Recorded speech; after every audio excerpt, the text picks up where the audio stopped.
Shows that make you laugh. Shows that make you think. Music that moves you. It could only be one place. Universal Broadcasting Network. Tune in at ubnradio.com. It's been a long day without you, my You're going nice and soft on me today. And I'll tell you a little crazy. Thank you so much, Kurt. And everybody, welcome. Big audience today we've got here.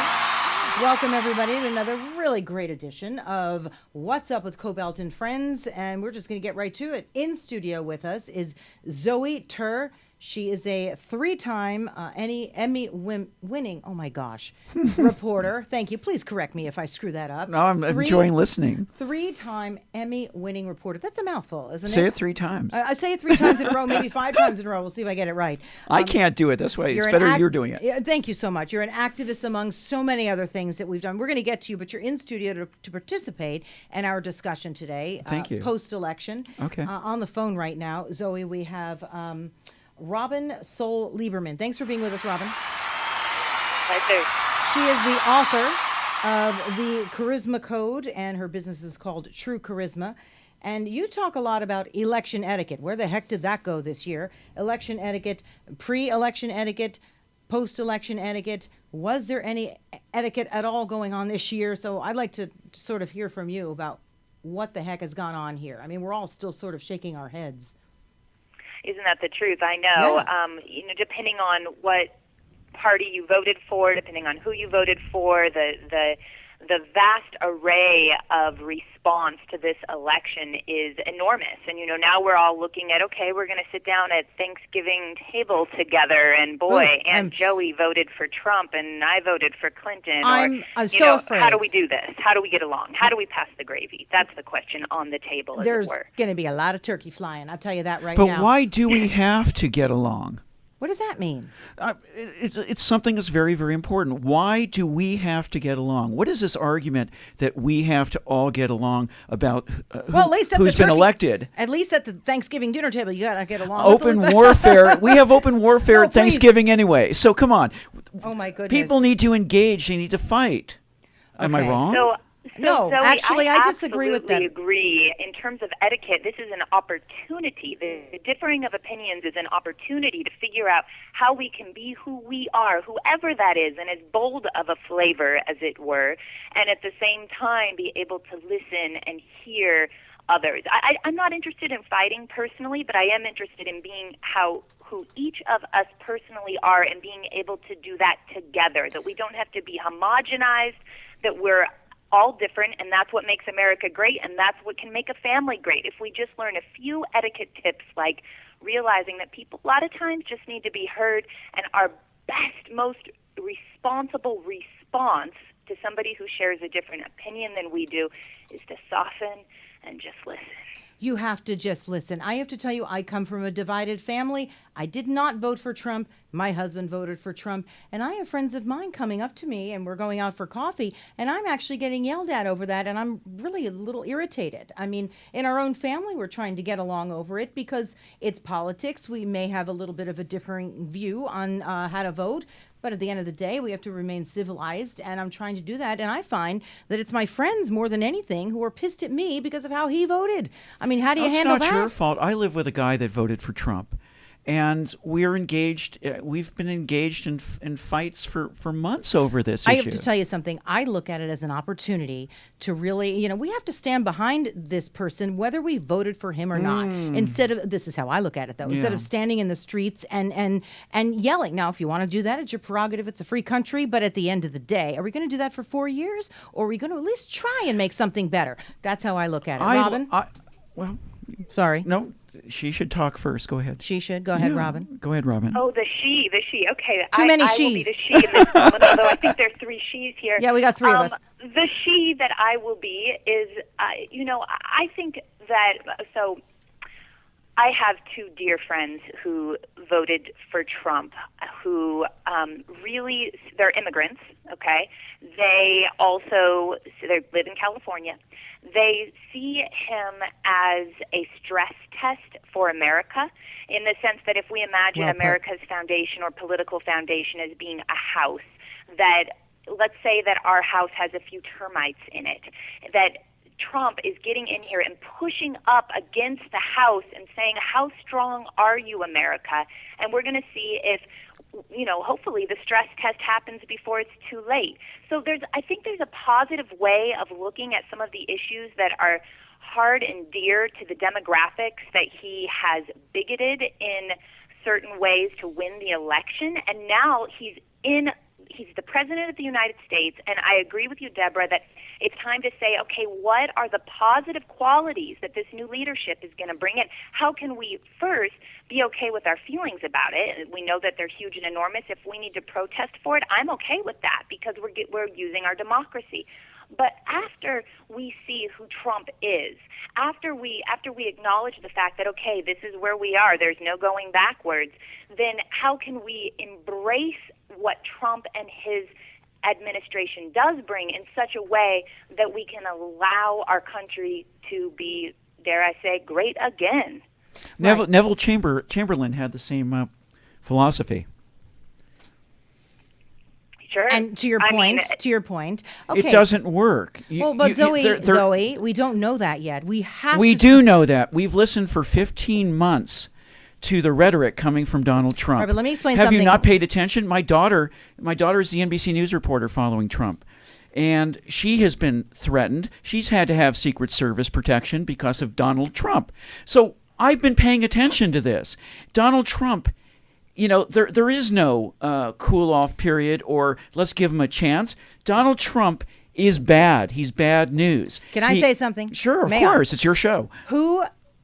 The people who are apparently threatening your daughter, they're the ones who should be brought up to task. You cannot blame Donald Trump. May I just finish? Because somebody is going after your daughter because she's the NBC correspondent. Explain that to him. the Secret Service who had to have a talk with Mr. Trump and his campaign. I'm sorry. Repeatedly. I have 3 kids. Any more than I start blaming them for bad behavior. Do you worry about your son going to an anti-Trump protest? I'm concerned about it, and I asked him not to go because he also is not a Trump guy. I said, please don't start protesting.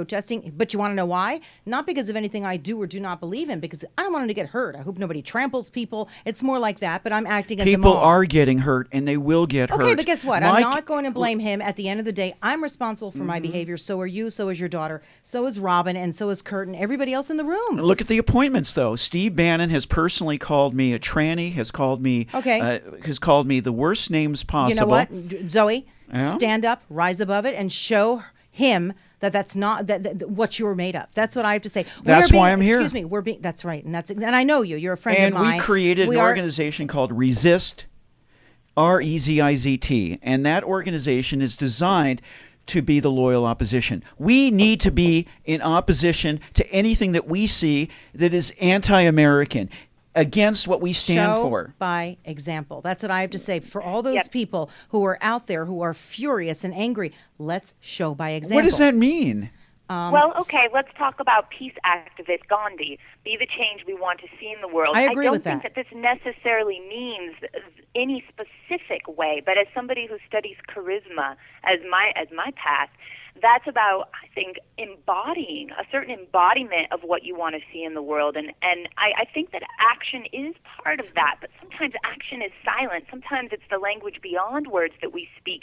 What is it, Zoe, that you want to see in our country it's true. in the next 4 years? What do you want to see? I don't want to see all of the battles, all the litigation that we've gone through for, the LGBT community has been litigating, trying to get equal rights for decades. And here we finally got to a point where we had the courts on our side, we had the EEOC on our side, the Justice Department on our side. We saw a real change under the Obama administration, and we have lost overnight everything. Not yet. Not yet. Yes, I don't think that, Robin. You're not in my community. You have not seen what we've seen. I believe that. I'm not in your community. I stand on the outside. But I will say, but I will thank Donald Trump for this, for exposing the sins of the right, the sanctimonious religious right, they're neither right nor wrong.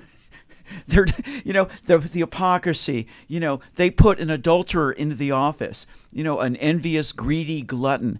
And at the end of the day, no, it's true. Come on, his whole offense, but whole brand is based on greed. Zoe, no offense, but the lady I voted for isn't exactly an angel with wings either. And her husband certainly. I'm not. Excuse me. This is not about. Wait a minute. And her husband certainly wasn't either. Good God, he was going after children practically. I mean, come on. Let's call it for what it is. Everyone in politics kind of stinks as it is. But right now, this guy is who's in charge. Let's wait. Just wait. Instead of wait for what? Wait and see. He has already told you and signaled what he intends to do by surrounding himself with the biggest group of sociopaths ever. Giuliani? So I think it's time that we learn who these people that we're calling sociopaths are. I mean, one of the biggest issues that's going on here, and what got Trump in the presidency from the beginning, is that we as a country aren't in relationship with our politicians. Our politicians are not in relationship with us, and so we don't even know what establishment, non-establishment, we don't know who these individuals are. We make up these stories on news programs just like this in specific communities and silos of who these individuals are. Now, I'm not fighting for Trump right now. I'm not fighting for Clinton right now. I'm fighting for a conversation between those who are in power and those who perceive that they are not in power. I have to say something. Moshe Dayan, the Israeli general and politician, he said, if you want peace, you don't talk to your friends. You talk to your enemies. Well, wait a minute. I agree. Let me just say something. Zoe, come back. Don't get upset. She's got her head in her hands. I just want to say a few things here. Giuliani, when he was getting a divorce from Donna, who did he live with? He lived with his best friends. Who are his best friends? They're a gay couple. And then he got all kinds of shit for that. I mean, Giuliani is not exactly a bigoted guy. I'm sorry. His best friends, We're not talking about Giuliani being bigoted. We're talking about the sociopathy. We're talking about... I'd say every politician is a sociopath. I've never met one who's not. I mean, half the people in journalism are sociopaths. I mean, so many people out there are sociopathic because they believe their own words more than anything else. I guess what I'm trying to say is see what he's going to do. I didn't vote for him, but I'm willing to step aside for just a minute, stand aside with the people that I believe in, like you and other people, and continue to fight for them, but at least see what he's going to do. And if I'm not happy about it, then I'm stepping in and I'm going to say something about it. But instead of fighting now and jumping into the streets and marching down the street, what's that going to prove? He's not going to change his mind. It shows the American people and it shows the world that not all of us voted for this man. We don't see minorities, immigrants, people with other beliefs and religious beliefs as evil. Okay? It shows the world that there is opposition, and it shows our president and our leaders that there is an active movement. It holds people accountable. We need to get in front of him. You're right. Perhaps he's living to simply say, I agree, and I'm going to wait and see what happens is already too late. I am 56 years old, and I have been through a hell of a lot. When it comes to Holocaust studies, I'm pretty much a scholar, and the rhetoric used was not dissimilar that was used in the Weimar Republic. Was the same tactics. This, if you've studied the Holocaust, I am now living the Weimar Republic, 1938. You need to be very careful, cautious, and vigilant. But fortunately, we live in a democracy, and you're damn right. People are all vigilant. We live in a democracy. Myself, Robin, you, I'm pretty sure I'm going to speak for Robin here. I don't think anyone would ever let that happen. I've also listened to Trump's rhetoric. I'm a journalist. I'm out there. I live with this stuff. And I understand how he is perceived. I don't think he would get away with anything that would be even remotely insightful like that. And in a way, I think it's a little bit... I don't know. I understand what you're saying, but I just don't think that it would possibly go that far. But go ahead, Robin. We're hardly even letting you get a word in.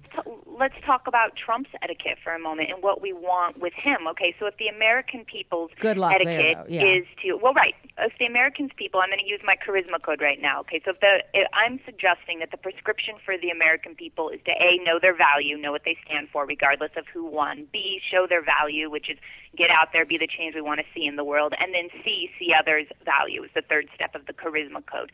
I want to see Trump doing that third step. That man knows his value. He shows his value. He has no problem with that. But as far as the third step of the charisma code of seeing others' value, look, the man is married to a woman immigrant. So how about support women and immigrants to begin with, and Zoe, the LGBT community. I mean, yes, the deepest problem that I see, and this is now I'm putting my cultural anthropology hat on, the deepest problem I see with Trump being awarded the President of the United States of America is the culture of bigotry that got him there. That's one of the entities that got him here. Now, I like to believe that it's his anti-establishment voice that got him there, and it's the American people just wanting change and riling up, and that we're not going to have this bigotry happening in the White House. I agree that his choices for chief of staff, et cetera, Mike Pence, are very the vice president, and scary. Mike Pence. But what is his etiquette? His etiquette, I believe, needs to be one of service. He may have polarized the country to get the position that he's in, but now that he's in position of President of the United States, it's his responsibility to serve all of us. And I understand what you're saying because, by the way, I agree with you. Excuse me, Mike Pence. You talk about what people say. Look what he did. Mike Pence, his vice president, the vice president-elect, actually advocated for a law making it illegal for gay couples to apply for marriage licenses. I know. So forget for a moment I understand that. And let me this tell you etiquette something. code. The truth is that Donald Trump, through his appointments and the people he surrounded himself, has exposed himself to the public for what he really is, for whom he really is. And that is anti-Semitic, anti-immigrant, xenophobic, the misogyny is incredible. The guy's sexist. The guy is bad news. I don't disagree with every single thing that you're saying. I will tell you. But I don't think the good people in America are going to let that happen. And I do know Pence's stands. I don't think so. But I just don't. It happened. Not yet. No, it has happened. Okay, Robin, your thoughts? Yeah. I mean, Zoe, nobody I have a wants to go question back. for you. Nobody wants to go back. It's already happened. We are going to have to relitigate everything that we fought for tens of decades. Zoe, We've lost if I everything. May, if I may, just ask you a question.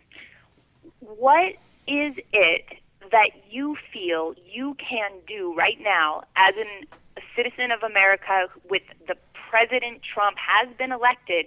What is it you feel that you can do right now? What can you do that you wish all of us would do right now? What the media has not been doing. President? What the media has not been doing. And I'm part of the media. The media has not been adequately reporting on Donald Trump. I agree the fact with you. that Donald Trump is in the White House is because the media thought this was it was a funny sideshow. And then when the sideshow began garnering great ratings, it became great ratings. And they put his entire speeches, the speeches on in their entirety. And the reason that they did that is that they did it for ratings. And at the end of the day, it wasn't news. It was hate speech. It was hatred. And we in the media built this man up. We gave him over $3 billion in free advertising on the air to spread his message of hate.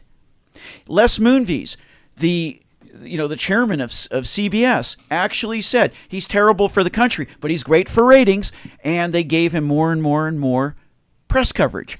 I agree. So That is, and you're right about that. That is extremely irresponsible. Even some of the Horribly irresponsible. Some of the media considered more left, and you know that I've worked for CNN for so many years. I do agree with you. Our systems are failing us. Our First Amendment has failed us. Let me tell you who he reached. Okay, he reached the people. They believe that he can bring back or make jobs more. That's why he got into office, is what it is. And they chose to ignore a lot of the rhetoric. The rhetoric upset me enough that's why I voted the other way. And I'm not necessarily a big Hillary fan either, but that's why I did it. It was his rhetoric. Now what do? We have to, you have to organize. You should be going to Washington and speaking.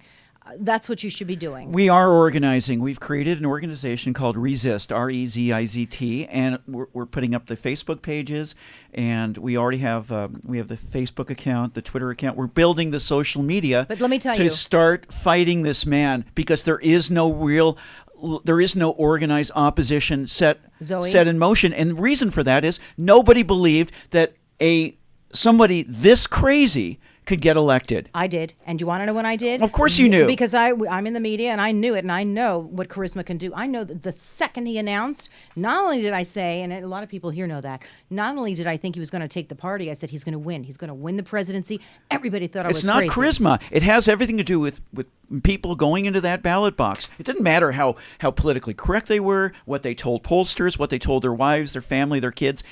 At the end of the day, white males went into that ballot. A lot of women. Sorry, and he women. had a lot of Sure. women, a lot of white Sure. educated women is what he had, and he did. And they looked left and they looked right, and then the privacy, the secrecy of the ballot box. They voted their inner racist. I want to say one thing, and then I've got to give the floor here to Robin. She's our guest and she's invited, and I'm talking over her half the time. But I want to just say, in terms of etiquette, that side, okay, don't necessarily listen to protests, but they will listen to dialogue. So you go to Washington, you forge... I'm not talking about being violent protests. I'm talking about engaging people. I want to recruit people. I want to reach people. And the only way to do that is to speak and engage and enlist. And we need to create a movement like we saw in the 60s, in 70s.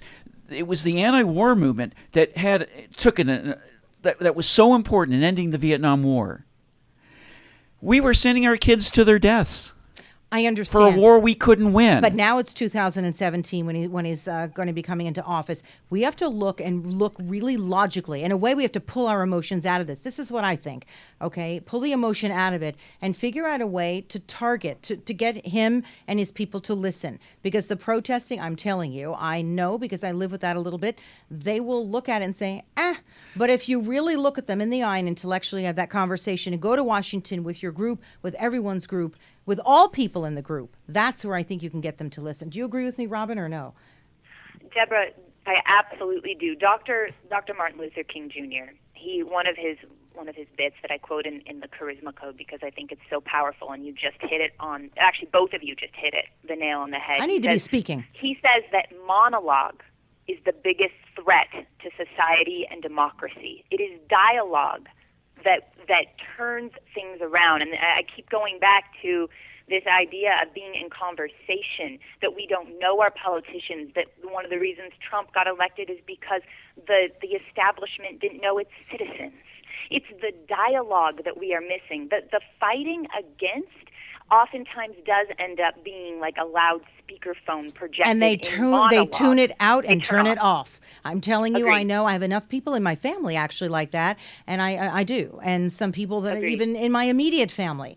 And if you protest, if you're not you, but if I, let's say, protest, if I'm loud or if I disagree, the emotion, that's when they turn off. But if I go to them in a logical form, that's all I'm saying, Zoe. And you have to collect a whole pile of us together to march right on by side with you to then appeal to that logical side. I know you were in Boston traveling, but I did go out to almost every protest that we've had here in downtown Los Angeles.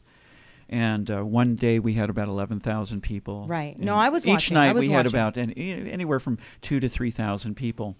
These people are engaged. They are educated. They understand the issues, and they understand what they lost with the election of Donald Trump. And it is important that we do not lower our guard, that we fight back, that we make our voices heard. You are right. In every possible way. But to ask me, as I sit here today, and say, give Donald Trump a chance, I did. And he has surrounded himself with the very worst that America has to offer. And he has not truly come out against the racist that elected him. And this country is in a very dangerous, untenable situation right now. And we are counting and hoping that all Americans make their voices heard and fight back where they see that we march together. We marched, of course. Well, of course, we want to march together. But again, until people understand this idea that we need to, wait and see is not a solution. It's not an answer. It's not correct, because he has already spoken for 15 months, and he is, and the times that he's spoken the loudest is with his decisions, who he's chosen to surround himself with, who his vice presidential pick is, who These are really, this is all that matters. Who he picks, who he elects, who he brings into office. Okay, so then what's the plan? A couple of things I just want to say to address that. Number one, a lot of those people, because I've been out on the streets and I've been interviewing them, do you know a lot of them never went to vote? And that's number one. It's true. A lot of them didn't. Please, if you go out there, you and just can't say that, Deborah. You were in Boston. You're back in California. People did vote. Okay, I said a lot of the people who are protesting did not. That's not true. But there is this case where there have been a number of people that were arrested that didn't vote. And that's always the group of anarchists that show up at large protests, and they don't vote or care about anything. All they want, their whole purpose is going out and destruction of property or hurting people. And that's not our group. I didn't say it was your group. I didn't say it was your group at all. They don't vote. They're anarchists. But the people, the kids out there that could vote, did vote. I align myself with you is what I'm saying. I get it. But I also know how the other side thinks. I get into this conversation all the time with my friends, the ones in particular who are extremely liberal, and they don't understand what I'm telling them. I always say to them, you're very liberal, right? They go watch Fox News. And they're like, why would I do that? I said, you do that so you understand the underbelly of where their thinking is coming from. How can you possibly have a conversation with someone who's so set on their ways if you don't even know their ways and how they think? That's all I'm saying. So number one, that's very important. In order to get, why are you laughing? Do you agree or disagree? Robin? Oh, me. I want to say that I think that everyone on this conversation right now agrees. And Zoe, the reason why I'm going to say that you agree with dialogue is you said that the three tenets that you move with are to speak first, engage second, enlist third. Am I correct? It's very close. Okay. So this idea of speaking and engaging, engagement is not a one-directional thing. I do, and I want to say that I also, Zoe, agree with you. The it's a blanket statement the protesters, the you, the me who voted, I think the fact of the matter is we see these protests and there is an outrage for what's happening in the political system, and people don't feel like they're being heard or represented well. So now is an incredible opportunity to move forward with engagement, with dialogue. And I will agree, Deborah, I know plenty of people that don't listen to the protesters, and with that said, it's what our democratic right is, and I do believe it's a way that we can get our voice out. What's the most productive way of moving forward right now? I think it's dialogue. Whatever we can do to ask the opposite side questions is the thing that's going to help each of us being heard. And get to Washington. I mean, and not just protest. Okay, protest, fine, but also get to Washington and be heard. Be heard where it really matters, where they're going to hear you, not where they're just going to turn it off, because that concerns me. I know some people in my family who will just look at the protesters and say, what are they doing? And I said, they have a point of view. They want to be heard. Now, of course, then they'll say to me, well, did you look on Craigslist? And it's offering $35 an hour for protesters to go to Trump's golf course. I mean, all kinds of crazy stuff is happening. So that's why I'm saying a lot of times people aren't going to listen to the protesters because they're going to say, they're not real protesters. I'm not going to listen. Oh, they're screaming. Half of them didn't vote. So once we get through that, and once we hear the voice of the protesters, then it's time for someone like you who really has a voice, who's a leader, to get people around her like myself and like all kinds of people who understand the process and go to Washington and get your voice heard, because that's how big of a voice you have. You don't need to go to Washington to get your voice heard. You need to talk. You can engage. It doesn't matter where you live. You can engage others, and you can have conversations, and you can get political, and you can take to the streets. You can protest. Mm-hmm. Protest is it's not a bad thing. I'm just saying sometimes they don't hear it. Why do people think it's a bad thing? I didn't say it was. I said sometimes they don't hear it. And by the way, the protest movement that ended the Vietnam War began with voices like mine talking on radio stations and building an audience and building a following and getting people out on the streets. But it took a while. But once the public started understanding what was going on and what was at stake, then the movement built and it grew to a point that the administration couldn't ignore it anymore. This country was tearing itself apart, and it helped end. And a war that was not only unpopular but was not winnable. With respect to Donald Trump, you will find over the next several years with his administration, more and more people are going to turn out into the streets. They're going to start protesting because he's not going to be able to deliver on any of these promises. He is not the kind of guy, though. This is what I keep saying. Who's going to even respond to that? If anything, you're wrong. That's why he's on Twitter, Deborah. He's on Twitter because he is very thin-skinned. That's why he engages in fights with women that accuse him of sexual violence or misogyny. Well, then I hope I'm wrong. I'm serious. Oh, of course. This man, if you want to influence Donald Trump, go out in the streets. That he understands. He gets that. He doesn't read. He's functionally illiterate.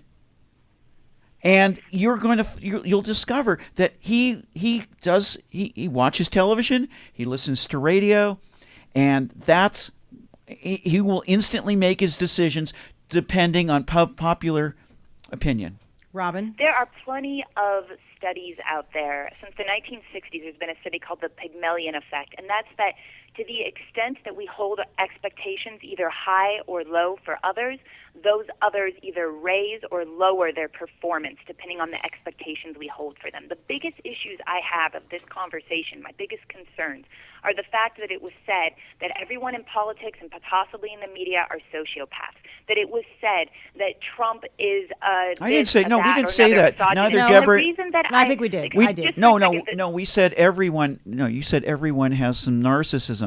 I think I said sociopath. Sociopath's wrong. Narcissism is not exactly, the term is used frequently, but narcissism actually is a clinical term, and it denotes a form of mental illness. And it is a very serious form of mental illness. DSM 301.7 covers what Donald Trump has. That's been validated by a number of forensic psychiatrists. All right, so if we have a narcissist, a sociopath, and all else... No, he's not a sociopath. He's a narcissist. All right, we said sociopath, just no, so you know. Narcissist. Okay, so he's a narcissist. If we have him in office, well, he's coming into office in 2 months, what do? The protest movement will continue going to Washington. We need to make our voices heard. Out on media. It's not just Washington. It's everywhere. We need to make sure that our opinions are heard, that our benevolent master hears them, and pays attention to them. But more importantly, it's not Donald Trump. It's the people he surrounded himself with. They are sociopaths. You better believe they're sociopaths. Is there anything you can do in the meantime to perhaps change the mind of Donald Trump? I don't think anything's been set in stone yet. Is there any other than Pence that you can do, that your voice can be heard? Since you're so passionate about this, we need to make our voices heard. That is all we can do. Look, the Electoral College, they spoke. And they'll speak again. Donald Trump will be our president, and I want nothing to happen to him because Mike Pence is much worse. But at the end of the day, Donald Trump, and you need to remember this, is mentally ill. And I don't know if there's a lot we can do except to expose the mental illness, the sociopaths in the White House, and we can't let our guard down. We cannot stop fighting. And by fighting, I mean going out and getting our voices heard and changing the hearts and minds of people that voted for Donald Trump. I know why they did it. They did it because they were afraid. I know why they did it. They did it because they're out of work. They want the American dream. But in their fear, they turn to a man they don't fully understand. That man, Donald J. Trump, is mentally ill. We have an openly mentally ill man in the White House. And if that doesn't scare you, you haven't been paying attention. You can read books about etiquette. You can be polite, and I'm always very polite to people, even people I don't respect. Robin? But the truth is, we need to fight. By the way, Lindsay Rodriguez, I know that she's holding because we have a segment going with her next. Just be a little patient. We'll come to you in a couple minutes, okay? I know that you can hear me, and I apologize about that. But I think we can go a little bit over today, can't we? We have somebody after us. We have somebody after us. Okay, so we're going to have to finish up with this segment if you don't mind. Robin, I really would like to give the floor to you for a minute on what you think we need to do moving forward and how people can get a hold of you on your website and everything else and about your book. great. So I think that this has been a very productive conversation, and the reason that I say that is I think that what we do next is we do what Zoey's representing, which is, hold our guard, be true for what we stand for. When I talk about etiquette, I'm not talking about being polite. Right, with There's a napkin on your lap. That's not politeness right. that I'm interested in. However, with that said, the piece that I'm going to contribute to this conversation and that I hope that our listeners hear is that it is absolutely vital. As vital as holding our guard it's vital to hold high expectations, because there is a power beyond words. There is a power that each of us hold that, as I said, we can look up Pygmalion effect online. I will. The number one leadership intervention tool when companies are failing. If a leader can hold high expectations of their team, and if the team can hold high expectations and see the value of others on their team, then it is an almost overnight transformation. And the power that's available to each of us individually through that non-violent action of actually seeing our country move towards greatness with the leadership that we have elected, that is in place, is absolutely dynamite power. People can go to my website at TrueCharisma.com. That's TRUE charisma.com. There's a charisma quiz there to find out what kind of charisma type each of us hold. Oh, I like that. We should take that, Zoey. Communicate We in should. the world. Yeah, I'd love to see actually what both of you are. I can almost promise you that Zoey is the red Martin Luther King Jr. type. He's been very clear that the gift that he gives this world is courage and moving forward and being true to who he is. I'm the gold, right? That's shared with Dalai Lama. That's somebody who's service-oriented, who loves loving kindness. These are just, each of us have a voice in what's happening right now. And I think it's absolutely pertinent and important that we use who we are. And that's why a conversation like this, Deborah, thank you for holding it with both Zoey and myself, because I think it's important that both sides be represented. Robin, can we have you back on the show? And again, you are the author of The Charisma Code. Will you come back on in a couple of weeks? I found you very interesting. Yeah, I would love it. Absolutely, Deborah. And we'd all like to hear what kind of charisma type you are. Oh, yeah. What am I? What do you think I am? Yeah, 11 questions. You potentially could be green, which is the Oprah one. That's about support. So a lot of times you see people who are in the media, especially those who are excellent at asking questions like yourself. And Hillary Clinton actually is a green charisma type. Again, this is a whole other show. We won't go too deep into it. I'm having you back in a couple weeks. I'm I'm telling you, I think you're amazing. Will you do that? Like maybe sometime in December for the holidays. How's that? Yeah, I would love it. Absolutely. Okay, yes, you've been and terrific. Zoey, please keep us up to date with how things go with your organization as well. Resist. That sounds. I hope she's got a great platform, and a lot of us need to stand behind her as well, because I'm a big supporter of Zoey's. Anyway, I got to get to my next guest. Yeah, this thank you. woman's been very patient. Nice it's been talking really, to you, really Robin. terrific. Robin Sol Lieberman, thanks for being on. We'll have you back in a couple weeks. She was great and very patient, because God knows you and I could talk for 2 hours, right? The two of us. I think so. Oh my, Lindsay Rodriguez, you are an amazing human being for holding on. I would have hung up by now. You're an assistant professor at the University of Florida. And this is a little bit different. I didn't realize we'd do the whole hour basically on Trump, but we could do a week on him, right? Of course. 4 years. Why don't you introduce yourself a little bit? You did a study on staying in touch, right, with your ex, and how it could actually screw up your current relationship. Isn't that sort of what? That's right. Yeah. Well, I just want to say thank you for having me on today. I'm excited to be here. And by the way, you can chime in if you want about the election. I don't know. Are all your people talking about it down there in Florida? I mean, I'm sure they are in Florida. Oh, I can't go anywhere. Yeah. I can't go anywhere without people talking to me. I must look like a target to talk about. Even people don't know who I am or who I'm married to or anything. People will just walk up to me and talk about the election. This is true. I could see that. Really? Do Yeah. I have a target on my back? I don't get it. I think you look like the quintessential Trump supporter. What? I didn't vote for him. How can you say that? Me? You're a good-looking blonde woman. What? And Hillary doesn't have good-looking blonde women voting for her? Now I'm insulted, and now you piss me off. I am so mad at that. I am so pissed off. You're pissed off because I said you're good-looking? No, you can tell me I'm good-looking all day, but not that I look like a Trump supporter. You have a kind face. I have a kind face. Well, then that wouldn't be a Trump supporter. No. I have a kind face. Oh, what do you mean by that? You know how I feel. What do Trump supporters look like? I know they have fangs.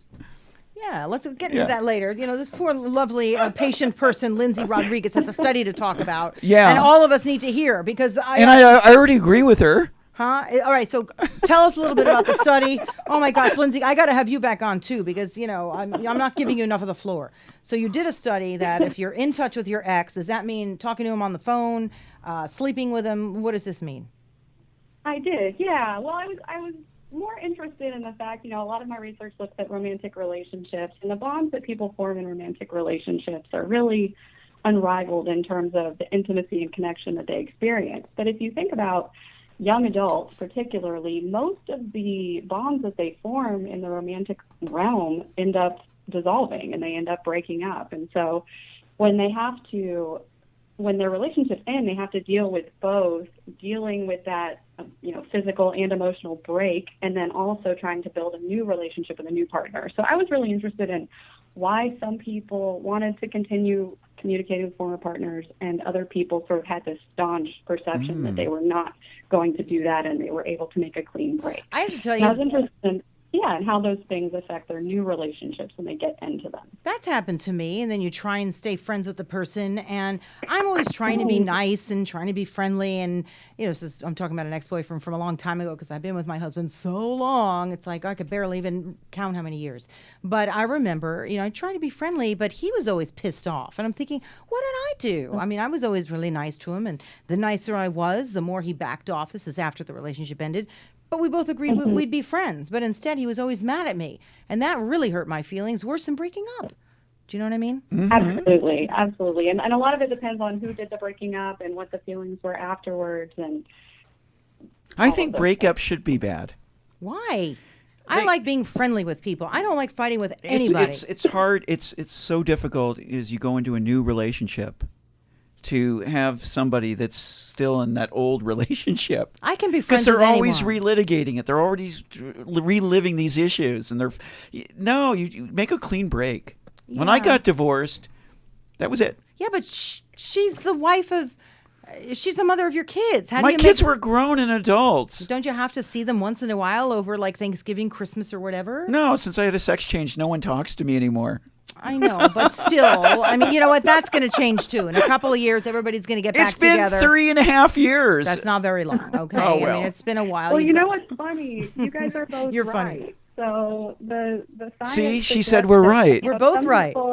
You're both right. Some people really are able to maintain platonic relationships after they break up, and if both people really do feel like they've emotionally moved on from the relationship, it's not a bad thing to maintain that communication. Okay, but isn't that what ice cream is for? You and I should do a show together because we need ice cream. We can't. I don't like ice cream. You break up, you get ice cream. No, I don't want. And ice cream. her book. Huh? Yeah. What is? Wait. Do you have a book out now? I'm so confused. Where's the book? No, wait. I'm writing the book. Oh, you're writing the book. She's writing the book. Well, we need the book. No, but let me just ask you something. I'll work on that. Lindsay, I'm sorry we're talking too much. We're just heated up in this studio today, so just roll with it. It is hot in here. No, but literally, you talk about Trump and the whole place is steaming. But let me just say, Lindsay, sorry about this. When someone on the other side is pissed off and angry, you're trying to be friends with them, and they're always in a bad mood. They just see you and they go, "What?" Or you talk to them because you have mutual friends, and they're angry at you. What does that say about that person? This is something I need to know. I mean, I don't necessarily have data on that, but my anecdotal evidence suggests that when people still feel very emotionally charged about someone that they were in a that means they still love them or they hate them. A good time to take a break and do some emotional distancing from that person and try to recoup and focus on other things in, someone's life that might make them happier. Because usually they probably do have some anger and resentment built up when breakups happen. And if communication gets maintained after that, it's just going to maintain the negativity. It's not going to help anything. So you shouldn't, because, okay, let's face it. Women like to communicate. They'll say, "Oh my God, let's sit down and talk about it." And because this happens with my friends. And then the guy will be like, "Get away from me." And then she'll call and say, because I have a friend that I'm actually counseling through this. And I said, just maybe. Lucky her. I said, I don't think I'm giving her the right advice though. Because I'm like, maybe just get together and talk about it. And every time she tries to do that, he gets even more angry with her and he'll hang up the phone. So what do I tell her, for example? Stay away, back off? Yeah, it sounds like he's probably not ready to have that talk yet. So maybe just give it some time. Some people recommend 30 or 60 days with absolutely no communication whatsoever. Give both parties some time to just kind of grieve and reset and move on. And if they do need to talk after that, they can, but at least they'll be a little more even-keeled. Yeah, Can I ask you a question? When do you take a key to the car? What does that mean? I don't get When do you start keying the other person's car? Oh, my God. Zoe, I wouldn't even oh, my God. I didn't hear that. That's crazy. So now that's like, no. No? Who would do a thing like that? I did it once. Oh my gosh. I don't even want to know about that. I don't even want to know. But in all honesty, you're saying don't stay in touch in a nutshell, because I'm going to have you back too, because I don't think you're going to be on long enough. But in a nutshell, your study is saying, stop it. In a nutshell, your study is saying better to give it a break, right? Because otherwise your current relationship gets a little messed up. I do think it is better to take a break. If we're just looking at the findings from the study, I would say the take-home message is really we found 4 reasons why people communicate with their partners and Wait, former partners. Current or ex-partners? With former partners when they're in a new relationship. And so one of them is like we communicate because we have similar social networks, so we have overlapping sets of friends. And so when people communicate for those reasons, it's really doesn't matter for their current relationship. They're just as happy as if they didn't communicate for those reasons. But we also found another reason why people communicate with exes, and that's because they're not sure how their current relationship is going to work out. They want to keep them on the back burner. Or they miss them. They miss the friendship. See, she just said something that's really important, and that is they're on the back burner. They're always kind of the safety. And when you go into a new relationship, you kind of have to get rid of all those safety devices. You have to jump in the water and swim. So if you're still wearing that life preserver, I don't know, but then you've got a friendship. Your new partner is going to know that. But then that's a friendship that was dissolved. See, I don't like to think, but I mean, I'm not in that position. I don't think men and women can be friends. Really? Having been a white male. God knows you've got a perspective. You've been a macho white male, right. And now you're this good-looking lady. So that's just not fair. Well, okay, you need glasses. Number one. No, you've got this great perspective of. I have an amazing perspective, and I know that all right, men, Lindsay? every man that meets you, sizes you up for sex. Me? Yes, you. Yes, of course you. Oh, that's nice. Actually. 15 years old to 100. It doesn't matter. Yes. Oh, that's very flattering. It's very flattering, but. Sorry, Kurt. Yeah, so that's why I don't think men and women can be friends. All men do that. They just all size you up. Men. So you could be fat, skinny, anything, and you just walk in the room and it somebody doesn't sizes matter. you up for sex. I get sized up for sex. Well, you're That's how adorable, desperate they are. No, I nobody ever says anything really. So I guess our board operator is He's what color is red. that? Is that fuchsia? Lindsay, is this true that all men size all women up for sex day and night? It's called estrogen. No, it's. I mean, men are attracted to estrogen. Men have testosterone. Trust me, I'm telling you. Ask your men. Ask the men in your lives. You cannot be friends with your ex. Is this true, Lindsay? And so, I wouldn't backsliding. go as far as to say, but I would say that generally people, when people communicate for the backup reason, it's worse for their relationships. And then in another study, we just compared people who communicated with an ex and people who didn't communicate. And those who did were less committed to their current partners. So I do think that's important. They were less committed to their current partner, and they also had more romantic feelings for their ex. So keeping that communication going, particularly right after the relationship ends, can be pretty harmful to the new relationship. So wait a minute. This is a book we need. I know. So what do you do if, in fact, you need to stay in touch with that person based on relationships you have with other friends in the circle? What do you say to those people? Exactly. So if you're communicating for a reason like that, it's inconsequential to the current relationship. Nah, I don't think so. Because my girlfriend, when she shows up in the room and that guy shows up, she's acting different, and the whole dynamic is messed up. So I'm not sure you can be. Just like you said, can you really be friends with an ex? I don't know. I don't think you can. And she said something that was very important, and that is that you're not as committed to your relationship. It's almost like when you have scorched earth, you have no choice but to rebuild. When the ship burns down to the waterline, you're not going back to the old world. Okay. You have to learn to navigate the new world. And I think her data... So stay on the new ship and get off the old one. No, you burn down... you're in the new world. Your ship is burned down to the waterline. You need to make it in the new world. Lindsay? Yeah, you got to find a new ship. So find a new ship. So yes. When people... When you talk about this, I mean, again, you're an assistant professor.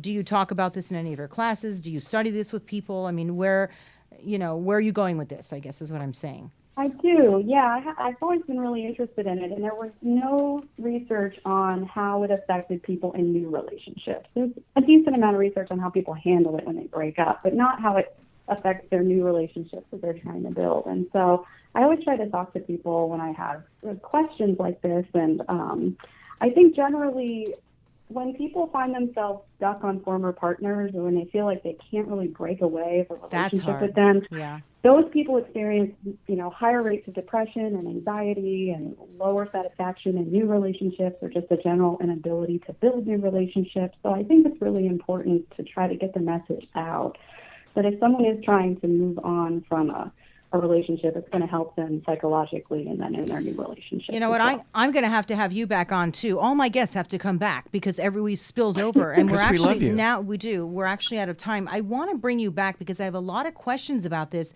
One of them, one of my friends actually gave me about 10 questions for you. Would you also be kind enough to come back in a couple of weeks if we brought you back in? It'd be my pleasure. I would appreciate that because she has some questions. She's actually struggling with this right now. And she's been dating a new guy for a while, but she's still sort of on the other one and trying to figure out how to break that off. And she can't mentally, and that was a tough one for her. What do you say? Just cut off all contact? I think for now, just cutting off all contact. That's the part that she's having trouble with. So I'm going to have you back if you don't mind. But final words, if you don't mind? Absolutely. Well, now I look forward to chatting with you guys more. Okay. And people who are hearing this and they want to read up on your study, how can they find you? My email is lrodriguez12@mail.usf.edu, or they can just search Lindsay Rodriguez, former partner, and it'll come up. Lindsay Rodriguez. Okay, Lindsay, I'm having you back in a couple of weeks, and I'm going to read off my girlfriend's questions. Good? That sounds great. Do you have a title yet for your book? Ooh, text with exes. The world. Oh, I like that. I know like it. You've got your own story there, don't you?